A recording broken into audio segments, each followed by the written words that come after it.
Hello বন্ধুরা, তো শুভ সন্ধ্যা সবাইকে। তো আজকে আমি রান্না করব দুপুরে মাছ আর করব লাল শাক। তো প্রথমে আমি লাল শাকগুলোকে ভালো করে কেটে নিয়েছি। আর এই যে এখানে মাছের আলু কাটা হয়ে গেছে, মাছের জন্য আদা রসুন পেঁয়াজ টমেটো সব কাটা রেডি হয়ে গেছে। আর প্রথমে আমি শাকটা করে নিচ্ছি। তো শাকের জন্য প্রথমে আমি রসুন আর কালো জিরে একটু ফোড়ন দিয়ে দিয়েছি। রসুনগুলোকে একটু লাল লাল করে ভেজে নিয়েছি, তারপর আমি শাকগুলোকে দিয়ে দিয়েছি।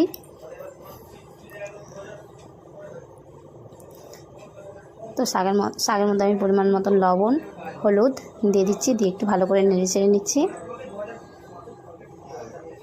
আর এখানে আমি মাছগুলোকে ভালো করে ভেজে নিচ্ছি। এবার আমি আলুগুলোকে তেলের মধ্যে আলুগুলো দিয়েছি, কিন্তু তার আগে আমি দিয়ে দিয়েছি গোটা গরম মশলা আর তেজপাতা।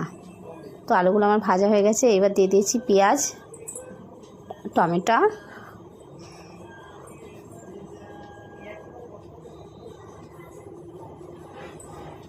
তো এবার আমি মশলাটা দিয়ে দিচ্ছি আর দিয়ে দিয়েছি হলুদ।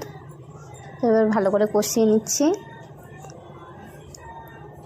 আর এই যে এখানে আমার মাছগুলো ভালো করে ভাজা হয়েও গেছে আর তরকারিটা হয়ে এসছে। তো এবার আমি মাছগুলো দিয়ে দিলাম তরকারির মধ্যে। তো আমার মাছের ঝোল আর লাল শাক ভাজা হয়ে গেছে। তো আমি আজকে কী মাছ রান্না করলাম তোমরা অবশ্যই আমাকে কমেন্ট করে জানিও।